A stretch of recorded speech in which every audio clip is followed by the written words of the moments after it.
àttekat bi yàlla nangu na ñaan ba ñibbi na këram maintenant li nga xam ne moo ci am mooy àttekat bi daf ko daan 3 weeru kaso yu mu dul tëdd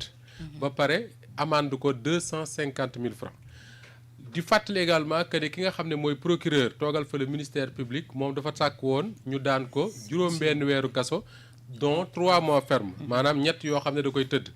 waaye avocat yi nga xam ne ñoo fa toogaloon Pape Sané ba ñu jëlee kàddu def seeni plaidoirie ba pare wax dëgg yàlla man ak ñu bari ñu toogoon ca salle ba la ñu waxoon mooy Pape dañ koy relaxer parce que tellement ces avocats là ils ont bien fait leur travail moo tax je voulais en profiter pour prendre le temps de les remercier ñoom avocats yooyu la nga xam ne ñoo taxawu Pape Sané tey jii avocats yooyu bokk na ci maître Pape Sène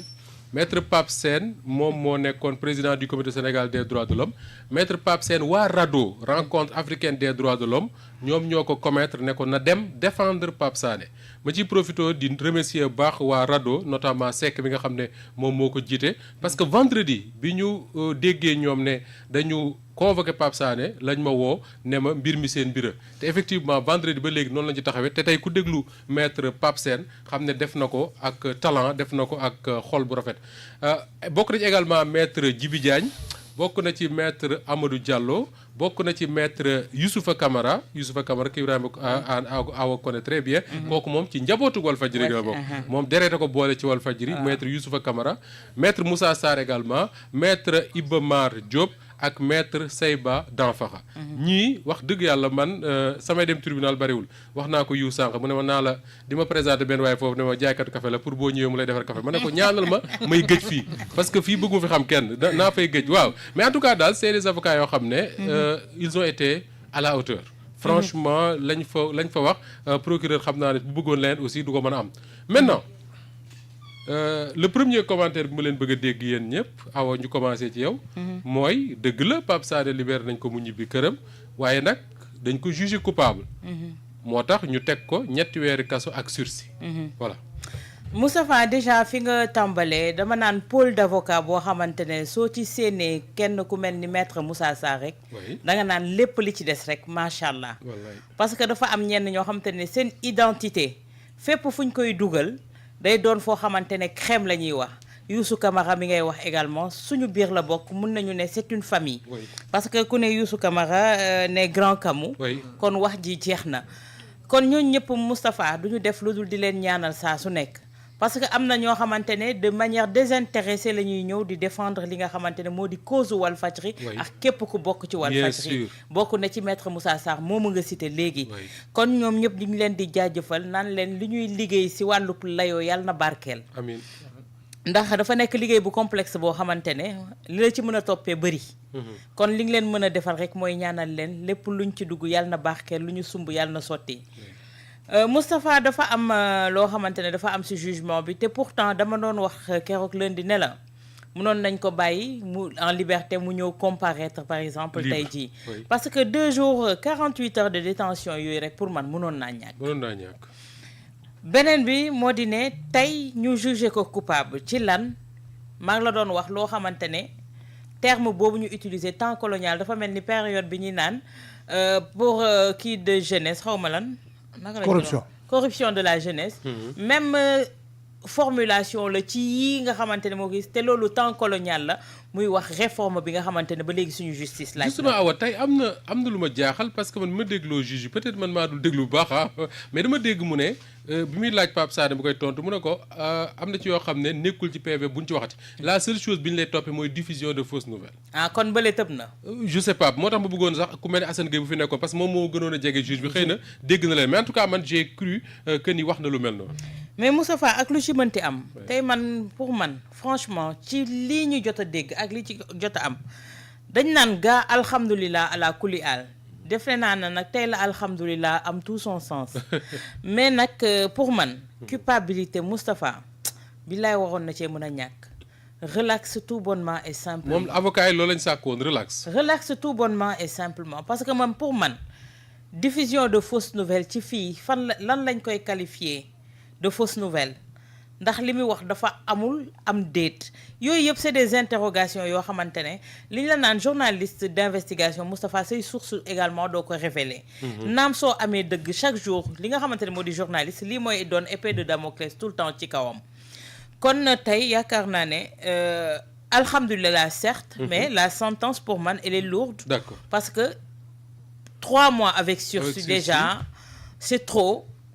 mënoon nañ ko relaxer tout bonnement et simplement mais nag dañ naan dañuy sant yàlla ba nga xamante ne tey jii bu baax a baax day dellusiwaat ci ñun ñii di ay ñooñam delluwaat ci li nga xamante ne moom moo di njaboot. alhamdulilah ala kulli haal alors lu ci mënti am j'en profite ni ma remercier ces avocats là ma doon lim léegi muy maître Pape Sène maître Djibi Diagne Amadou Diallo Youssoufa Camara Moussa Sarr Iba Mar Diop Saïba Danfakha du ma taay di ko wax mais également tous les Sénégalais yi nga xam ne ñenn ñi def nañ déplacement bu ñëw foofu ñenn ñi par seen kàddu wala seen i jëf fexe nañ ba dimbali Pape Sané ngir mu mën a génn ci loxo yoon ñu ngi leen ciy remercier ku ci nekk di nga xàmmee sa bopp. alors Ibrahima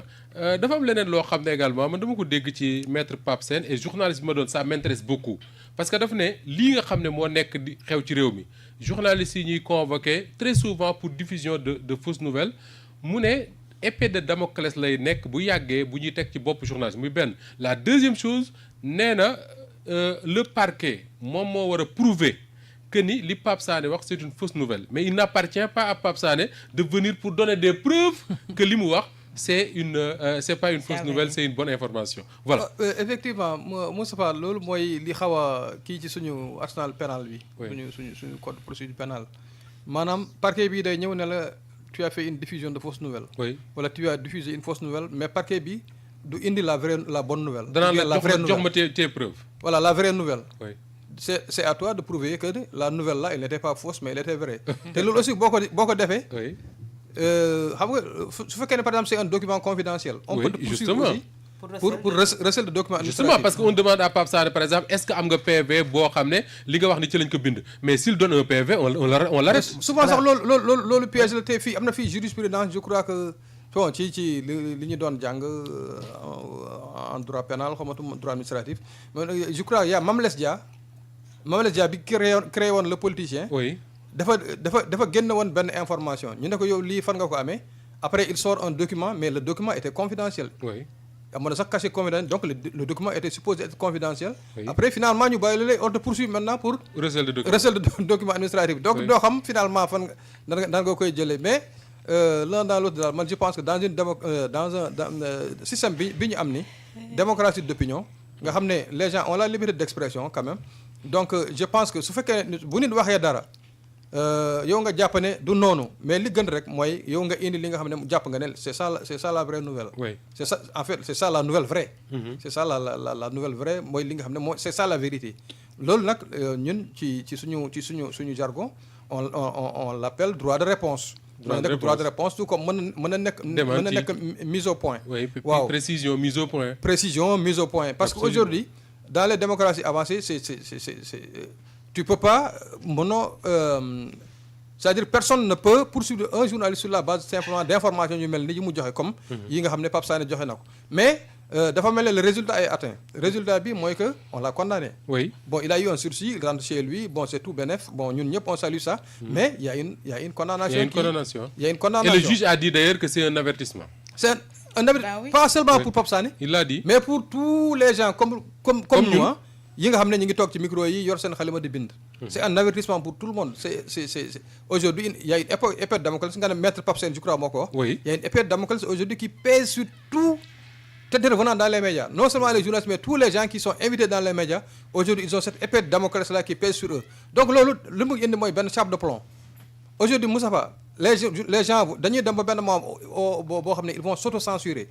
da ngay dégg benn affaire sax boo xam ne c'est utile pour le débat public mais tu te dis que lii su ma ko waxee on va me poursuivre pour diffusion de fausses nouvelles bu ñëw yóbboo fële peut-être le juge va me libérer non pas sur la base d'une relaxe pure et simple mais sur la base d'une condamnation avec sursis donc ñu ne ñibbi na këram bon ñenn ñi ils vont pas comprendre ne finalement daal le juge bi libéré na ko mais fekk y a une condamnation même sursis condamnation la qui va subir sur ton casier judiciaire et tant que mi ngi ci sa casier judiciaire donc condamnation baa ngi foofu donc loolu aujourd'hui c'est une bride qui est posé sur la tête des journalistes donc ils vont s'auto-censurer te loolu aussi dafay yàq le débat public. Ibrahima justement en parlant de ça je crois que am na ku ko wax tey ci tribunal bi mooy le fait que réew mi de plus en plus ça c'est pas nouveau hein mais ak na fi mooy y a des sujets yoo xam ne ku ci wax rek ñu ne c'est sensible non amoo droit wax ci nangam ak nangam or soo demee réew mel ni États-Unis par exemple man maa ngi lire yàggul dara quand Trump a dit que ni ils ont atteint des cibles nucléaires en Iran je pense mais des journalistes ont dit c'est pas vrai ils l'ont démenti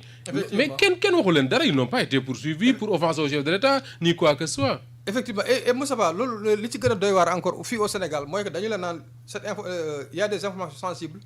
mais amul benn kii boo xam ne bu fekkoon ne dañ koy lisser rek. ñun ñu taf ko suñu salle de rédaction yi ku ñëw ku xëy ñu ne la information bi waroo ci bind. lii c'est sensible lii c'est sensible. Je me rappelle boobu nekkaguñ sax journaliste je crois y a le traitement journalistique de la question casamançaise. dafa yóbbu woon DIRPA ba nga xam ne ils avaient initié une rencontre avec les médias. ne leen la question casamançaise c'est une question sensible. parce que pour des raisons de paix intérieure. on peut comprendre ñun journaliste avant d'être journaliste nit la d'abord. avant d'être journaliste sénégalais la d'abord moom xam ne li nga xam ne day yàqal réew mi xam ne li nga xam ne aussi lii day defar réew donc buñ ko nee lii la question Casamance wala beneen question boo xam ne mais au moins wax nañ ko telle question donc moom à la kulli haal donc loolu buy kii bu ciy wax dina ci réfléchir à plusieurs reprises parce que les gens sont responsables sont très responsables. Moussa Fall, tu te rappelles encore cette affaire de quand on a dit que Abdoulaye Wade est décédé en France. Oui. Je crois on était là-bas ensemble sax à la primature. Absolument. Bi Macky Sall Abdoulaye Wade di woote woo Macky Sall après Macky Sall passe ko Sidi Lamine. On était là-bas. Donc les gens sont et boobu les journalistes avaient refusé d'écrire ça. Ils avaient l'information la veille amul kenn ku ci bind. Mais malheureusement pour ceux qui avaient inventé cette fausse rumeur là pour ñoom génn na déjà. Ils ont informé le président que l'information était passée. ba Sidi Lamine moo ne fii président journaux yi fi génn yëpp tey amul benn journal bu bind ci loolu. Et Dieu sait que avant de boucler les journaux avant d'envoyer les cançons à l'imprimerie, tout le monde était au courant de cette information. Mais pour dire simplement que les gens sont assez responsables. Donc lii boo leen waxee ne lii c'est une information sensible dañ leen di ñaan vraiment boo leen ci kii au moins parce que avec Abdou Diouf kii bi ma wax noonu. Après ils avaient donné je crois il y a des numéros qu'ils avaient donné. Ils avaient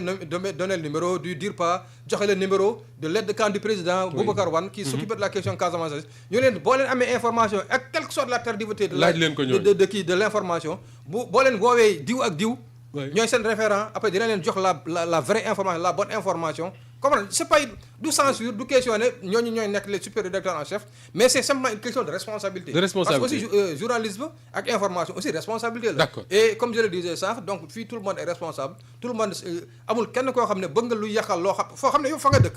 Ça n'a pas de sens. Ça n'a pas de sens alors Abdoulaye foofu sax laa bëgg ñu taxaw ci diffusion de fausses nouvelles boobule parce que bari na ñu ciy poursuivre ci réew mi.